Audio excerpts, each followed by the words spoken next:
నా పేరు వెంకన్న చౌదరి. నేను పలాస శాసనసభ్యురాలు గౌతు శిరీష భర్తని. విశాఖపట్నం పలాస ప్రాంతాల్లో ఉంటాము.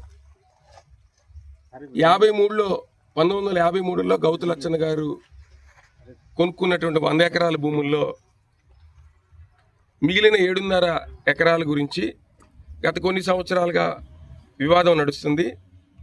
ఇక్కడ కొంతమంది స్థానికులు రకరకాల అపోహల్లో ఉన్నారు. వాళ్ళందరికీ ఒక క్లారిటీ ఇద్దామని నేను ఈరోజు ఈ పత్రికా సమావేశం నిర్వహిస్తున్నాను. 88లో గౌతు లచ్చన్న గారు వేసిన కేసులో 2011లో హైకోర్టు కూడాను ఆ కేసుని గౌతు లచ్చన్న గారికి సమర్థించడంతో నూజివీడు కోర్టు వారు ఈపీ నంబర్ 7/2012గా స్వాధీన ప్రక్రియని చేసి కోర్టు అమీనా ద్వారా ఈ 7 ఎకరాల 40 సెంట్లని స్వాధీనం చేయడం జరిగింది. అప్పటి నుంచి ఈ భూమి మా స్వాధీనంలో ఉంది. మీకు కనిపించే ఈ షెడ్డు, ఇక్కడ కరెంటు, షెడ్కి పన్ను అన్నీ కూడాను మేమే నిర్వహించుకుంటూ కట్టుకుంటూ అనుభవిస్తున్నాం. ఈ మధ్య మళ్ళీ కొంతమంది ఇది మాది, ఎక్కడో కొన్న సర్వే నంబర్లు తీసుకొచ్చి ఇక్కడ చెప్పటము, రకరకాలుగా చేస్తూ లేని డాక్యుమెంట్లు సృష్టించి మళ్ళీ 2011లో వేసిన కోర్టు కేసులో మళ్ళీ జడ్జిమెంట్ 2023లో రావటం జరిగింది. 2023లో కూడా మేము ప్రభుత్వ అధికారంలో లేము. ఇటువంటి సందర్భంలో ఇవన్నీ కూడాను మేము మా పేర్ల మీద మ్యూటేషన్ చేసుకొని స్వాధీనం చేసుకొని సాగు చేసుకుంటూ ఉన్నాము. దానిని అడ్డగించడానికి కొంతమంది ప్రయత్నిస్తున్నారు. ఈ ప్రయత్నాలన్నింటినీ కూడా ప్రజలందరూ మీరు సహృదయంతో మమ్మల్ని అర్థం చేసుకొని, ఇది ఎటువంటి మేము ఎవరి మీద దాడి చేయడానికి కానీ ఎవరో భూమిని మేము అన్యాక్రాంతంగా లాక్కోవడానికి కానీ ప్రయత్నం చేయట్లేదని మీ అందరికీ నేను సవినయంగా మనవి చేస్తున్నాను. ఇప్పుడు ఈ పన్ను, వాటర్ బిల్లు ఇవన్నీ ఎప్పటి నుంచి, కరెంటు బిల్లు ఎప్పటి నుంచి ఉన్నాయి సార్ మీకు? మేము 2012 నుంచి ఈ పన్ను, వాటర్ బిల్లు ఇవన్నీ కడుతున్నామండి. ఇక్కడ పవర్ కూడా అంతకుముందు పవర్ లేదు.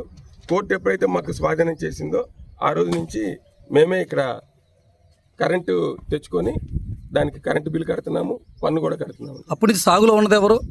అప్పటి నుంచి సాగులో మేమే ఉన్నామండి. ఏంది సార్ సాగు చేసిందండి? జనరల్గా మామిడేనండి. మామిడి తోట సాగే మేము చేస్తున్నామండి.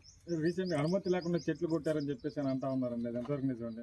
ఈ మ్యూటేషన్ మొత్తం కూడాను నా పేరు మీద ఉందండి. మేము తహసీల్దార్ ఆఫీస్ నుంచి అప్లై చేసుకొని దానికి వాళ్ళ నుంచి అంగీకార పత్రం కూడా తీసుకున్నాను. అనుమతి ఇవ్వలేదని అంటున్నారు, ఎంఆర్ఓ గారు అనుమతి ఇవ్వలేదని చెప్పేసి తెలుసు. నేను అనుమతి పత్రం కూడా చూపిస్తానండి. ఇప్పుడు ఆల్రెడీ మీది గతంలో మీ మామగారు కొన్న టైంలో మీరు భూమి 98 ఎకరాలు అయితే దాంట్లో ఎంత అమ్మారు సార్ బయట వాళ్ళకి? 92 ఎకరాలండి. 92 ఎకరాలు అమ్మారు. తర్వాత దాంట్లో సర్వే చేయించినప్పుడు మీరు చుట్టుపక్కల రైతులు పిలిచారండి? అందరూ ఊర్లో అందరూ చేశారండి. ఇప్పుడు శాసనసభ్యులు వసంత కృష్ణ ప్రసాద్ గారి ఆధ్వర్యంలో డిఐఓఎస్, రెవెన్యూ డిఐఓఎస్ గారు సర్వే జరిపించడం జరిగింది. ఆయన కూడాను దీన్ని స్థలాన్ని నిర్ధారణ చేసి 7 ఎకరాల 40 సెంట్లలో మేమెవరైతే ఉన్నామో దానికి ఇంతకుముందు ఎటువంటి దస్తావేజులు లేవు అని కూడా తెలియచెప్పారండి. సార్ వాళ్ళు చెప్పడం ఏంటంటే, ఏదైతే 26 ఎకరాలు అమ్మారో ఆ 26 ఎకరాల్లో మేము పొజిషన్లో ఉన్నామండి.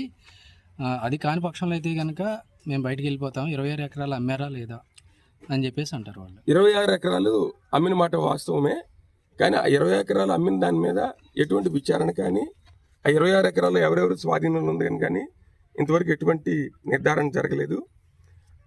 మీరు అడుగుతున్న ప్రశ్నకి ఒకవేళ అలాంటిదే కనుక ఉన్నట్లయితే ఆ 26 ఎకరాలు ఏదైతే ఉందో అది ఇప్పటికీ అక్కడే ఉంది. దాన్ని మళ్ళీ సర్వే చేయండి, దాన్ని పరిశీలన చేయండి, దానికి మేము బద్దులమయ్యే ఉంటాం. గౌతు లచ్చన్న గారి వారసులుగా మేము బద్దులమయ్యే ఉంటాం. వాళ్ళు కూడా అదే అంటున్నారు సార్, ఎప్పుడు సర్వే చేయించినా మేము దానికి సహకరిస్తాము. మాకు కనుక 26 ఎకరాల్లో మాకు లేదంటే కనుక మేము ఇమీడియట్గా ఇక్కడ నుంచి వెళ్ళిపోతాం, హ్యాండ్ ఓవర్ చేసేసి. కానీ అది ఇక్కడ ఈ స్థలానికి ఆ 26 ఎకరాలకి సంబంధం లేదండి. అది అంటే సేమ్ సర్వే నెంబర్ కాదంటారు సార్? కాదు, నేను అది మాట్లాడట్లేదు. ఆ 26 ఎకరాలకి ఈ స్థలానికి సంబంధం లేదు. లచ్చన్న గారు సతీమణి గారి పేరు మీద అమ్మిన భూముల్లో ఏదైనా కానీ అన్నిటికీ మేము బద్దులమయ్యే ఉన్నాం, బాధ్యత వహిస్తాం. కానీ అది ఇక్కడ ఉందని అని వాళ్ళు అంటున్నది నిరాధారణ ఆరోపణలని నేను చెప్తున్నాను. వాళ్ళు స్థానికంగా ఉన్న రైతులు ఏమంటారంటే మీరు కొలత వేసినప్పుడు వాగులు వంకలు రోడ్లు అవి కొలతలో తీయలేదు, ఆ భూమి పోగా ఎంత ఉందనేది వాళ్ళ డౌట్ అండి. అంటే మీకు ఇది కాపీలు ఉన్నాయండి, ఈ కాపీలు కూడా ఇస్తాను. ఆ రోజు ఎవరైతే సర్వే చేశారో ఆ సర్వే చేసిన వాళ్ళందరూ కూడాను వీటన్నిటినీ పూర్తి స్థాయిలో, నేను చెప్తుంది ఈ రోజు కాదండి, 89లోది, అట్లాగే అందరూ సర్టిఫై చేసిన 368 224 ఎకరాల తాలూకా ఎఫ్ఎంబి ఈ రోజుకి ఇంకా తహసీల్దార్ కార్యాలయంలో ఇదే ఉందండి. ఇప్పుడు చేసింది కాదండి ఇది. 224 ఎకరాలు, ఇందులో 100 ఎకరాలు మాత్రమే గౌతు లచ్చన్న, గౌతు యశోదాదేవి గారు అమ్మకాలు చేయటం కానీ వాళ్ళు కొనుక్కున్నది కానీ జరిగినటువంటి కార్యక్రమం. ఈ ఈ ఈ ఎఫ్ఎంబి ఇప్పటికీ కూడాను తహసీల్దార్ ఆఫీసులో ఉంది, ఆర్డీఓ ఆఫీసులో ఉంది, కలెక్టర్ ఆఫీసులో ఉంది. ఇది 89లో ధృవీకరించినటువంటి ఎఫ్ఎంబి. రీసెంట్ సబ్ డివిజన్ చేశారని చెప్పేసి అంటా ఉన్నారు అనేది. సబ్ డివిజన్ కూడా మీరు చూడండి, ఇందులో 7 ఎకరాల 40 సెంట్లు సబ్ డివిజన్. నా పేరు వెంకన్న చౌదరి, నేను పలాస శాసనసభ్యురాలు గౌతు శిరీష భర్తని. విశాఖపట్నం పలాస ప్రాంతాల్లో ఉంటాము. 1953లో గౌతు లచ్చన్న గారు కొనుక్కున్నటువంటి 100 ఎకరాల భూముల్లో మిగిలిన 7.5 ఎకరాల గురించి గత కొన్ని సంవత్సరాలుగా వివాదం నడుస్తుంది. ఇక్కడ కొంతమంది స్థానికులు రకరకాల అపోహల్లో ఉన్నారు. వాళ్ళందరికీ ఒక క్లారిటీ ఇద్దామని నేను ఈరోజు ఈ పత్రికా సమావేశం నిర్వహిస్తున్నాను. 88లో గౌతు లచ్చన్న గారు వేసిన కేసులో 2011లో హైకోర్టు కూడాను ఆ కేసుని గౌతు లచ్చన్న గారికి సమర్థించడంతో నూజివీడు కోర్టు వారు ఈపీ నంబర్ 7/2012గా స్వాధీన ప్రక్రియని చేసి కోర్టు అమీనా ద్వారా ఈ 7 ఎకరాల 40 సెంట్లని స్వాధీనం చేయడం జరిగింది. అప్పటి నుంచి ఈ భూమి మా స్వాధీనంలో ఉంది. మీకు కనిపించే ఈ షెడ్డు, ఇక్కడ కరెంటు, షెడ్కి పన్ను అన్నీ కూడాను మేమే నిర్వహించుకుంటూ కట్టుకుంటూ అనుభవిస్తున్నాం. ఈ మధ్య మళ్ళీ కొంతమంది ఇది మాది, ఎక్కడో కొన్న సర్వే నంబర్లు తీసుకొచ్చి ఇక్కడ చెప్పటము, రకరకాలుగా చేస్తూ లేని డాక్యుమెంట్లు సృష్టించి మళ్ళీ 2011లో వేసిన కోర్టు కేసులో మళ్ళీ జడ్జిమెంట్ 2023లో రావటం జరిగింది. 2023లో కూడా మేము ప్రభుత్వ అధికారంలో లేము. ఇటువంటి సందర్భంలో ఇవన్నీ కూడాను మేము మా పేర్ల మీద మ్యూటేషన్ చేసుకొని స్వాధీనం చేసుకొని సాగు చేసుకుంటూ ఉన్నాము. దానిని అడ్డగించడానికి కొంతమంది ప్రయత్నిస్తున్నారు. ఈ ప్రయత్నాలన్నింటినీ కూడా ప్రజలందరూ మీరు సహృదయంతో మమ్మల్ని అర్థం చేసుకొని, ఇది ఎటువంటి మేము ఎవరి మీద దాడి చేయడానికి కానీ ఎవరో భూమిని మేము అన్యాక్రాంతంగా లాక్కోవడానికి కానీ ప్రయత్నం చేయట్లేదని మీ అందరికీ నేను సవినయంగా మనవి చేస్తున్నాను. ఇప్పుడు ఈ పన్ను, వాటర్ బిల్లు ఇవన్నీ ఎప్పటి నుంచి, కరెంటు బిల్లు ఎప్పటి నుంచి ఉన్నాయి సార్ మీకు? మేము 2012 నుంచి ఈ పన్ను, వాటర్ బిల్లు ఇవన్నీ కడుతున్నామండి. ఇక్కడ పవర్ కూడా అంతకుముందు పవర్ లేదు. కోర్టు ఎప్పుడైతే మాకు స్వాధీనం చేసిందో ఆ రోజు నుంచి మేమే ఇక్కడ కరెంటు తెచ్చుకొని దానికి కరెంటు బిల్లు కడుతున్నాము, పన్ను కూడా కడుతున్నాము. అప్పటి నుంచి సాగులో ఉన్నది ఎవరు? అప్పటి నుంచి సాగులో మేమే ఉన్నామండి. ఏంది సార్ సాగు చేసిందండి? జనరల్గా మామిడేనండి, మామిడి తోట సాగే మేము చేస్తున్నామండి. రీసెంట్ అనుమతి లేకుండా చెట్లు కొట్టారని చెప్పేసి అంటా ఉన్నారండి, అది ఎంతవరకు నిజమండి? ఈ మ్యూటేషన్ మొత్తం కూడాను నా పేరు మీద ఉందండి. మేము తహసీల్దార్ ఆఫీస్ నుంచి అప్లై చేసుకొని దానికి వాళ్ళ నుంచి అంగీకార పత్రం కూడా తీసుకున్నాను. అనుమతి ఇవ్వలేదని అంటున్నారు, ఎంఆర్ఓ గారు అనుమతి ఇవ్వలేదని చెప్పేసి తెలుసు. నేను అనుమతి పత్రం కూడా చూపిస్తానండి. ఇప్పుడు ఆల్రెడీ మీది గతంలో మీ మామగారు కొన్న టైంలో మీరు భూమి 98 ఎకరాలు అయితే దాంట్లో ఎంత అమ్మారు సార్ బయట వాళ్ళకి? 92 ఎకరాలండి. 92 ఎకరాలు అమ్మారు. తర్వాత దాంట్లో సర్వే చేయించినప్పుడు మీరు చుట్టుపక్కల రైతులు పిలిచారండి? అందరూ ఊర్లో అందరూ చేశారండి. ఇప్పుడు శాసనసభ్యులు వసంత కృష్ణ ప్రసాద్ గారి ఆధ్వర్యంలో డిఐఓఎస్, రెవెన్యూ డిఐఓఎస్ గారు సర్వే జరిపించడం జరిగింది. ఆయన కూడాను దీన్ని స్థలాన్ని నిర్ధారణ చేసి 7 ఎకరాల 40 సెంట్లో మేమెవరైతే ఉన్నామో దానికి ఇంతకుముందు ఎటువంటి దస్తావేజులు లేవు అని కూడా తెలియచెప్పారండి. సార్ వాళ్ళు చెప్పడం ఏంటంటే ఏదైతే 26 ఎకరాలు అమ్మారో ఆ 26 ఎకరాల్లో మేము పొజిషన్లో ఉన్నామండి.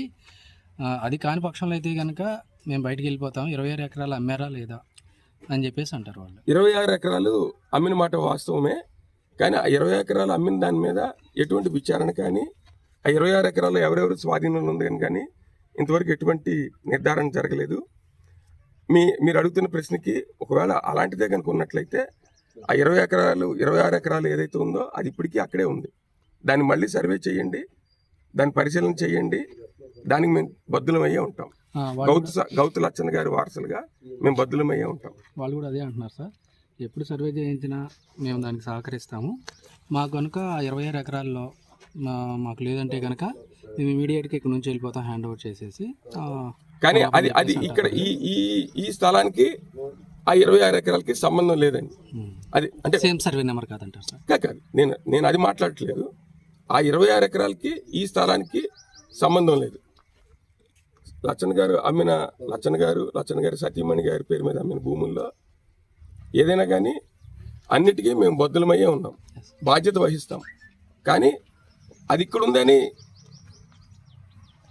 వాళ్ళు అంటున్నది నిరాధారణ ఆరోపణలు అని నేను చెప్తున్నాను. వాళ్ళు స్థానికంగా ఉన్న రైతులు ఏమంటారంటే, మీరు కొలత వేసినప్పుడు వాగులు వంకలు రోడ్లు అవి కొలతలో తీయలేదు, ఆ భూమి పోంగా ఎంత ఉందనేది వాళ్ళ డౌట్ అండి. అంటే మీకు ఇది కాపీలు ఉన్నాయండి, ఈ కాపీలు కూడా ఇస్తాను. ఆ రోజు ఎవరైతే సర్వే చేశారో ఆ సర్వే చేసిన వాళ్ళందరూ కూడాను వీటన్నిటినీ పూర్తి స్థాయిలో, నేను చెప్తుంది ఈ రోజు కాదండి, 89లోది అట్లాగే అందరూ సర్టిఫై చేసిన 368 224 ఎకరాల తాలూకా ఎఫ్ఎంబి ఈ రోజుకి ఇంకా తహసీల్దార్ కార్యాలయంలో ఇదే ఉందండి. ఇప్పుడు చేసింది కాదండి ఇది. 224 ఎకరాలు, ఇందులో 100 ఎకరాలు మాత్రమే గౌతు లచ్చన్న, గౌతు యశోదాదేవి గారు అమ్మకాలు చేయటం కానీ వాళ్ళు కొనుక్కున్నది కానీ జరిగినటువంటి కార్యక్రమం. ఈ ఎఫ్ఎంబి ఇప్పటికీ కూడాను తహసీల్దార్ ఆఫీసులో ఉంది, ఆర్డీఓ ఆఫీసులో ఉంది, కలెక్టర్ ఆఫీసులో ఉంది. ఇది 89లో ధృవీకరించినటువంటి ఎఫ్ఎంబి. రీసెంట్ సబ్ డివిజన్ చేశారని చెప్పేసి అంటా ఉన్నారు అనేది. సబ్ డివిజన్ కూడా మీరు చూడండి, ఇందులో 7 ఎకరాల 40 సెంట్లు సబ్ డివిజన్.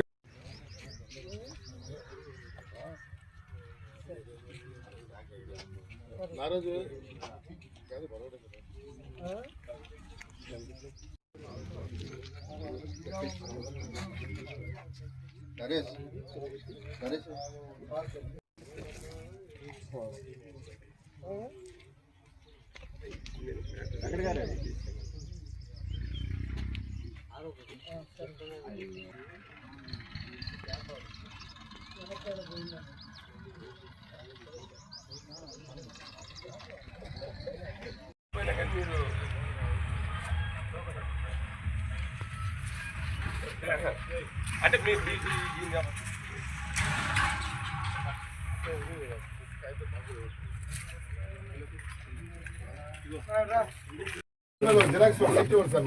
ఇదిగోండి,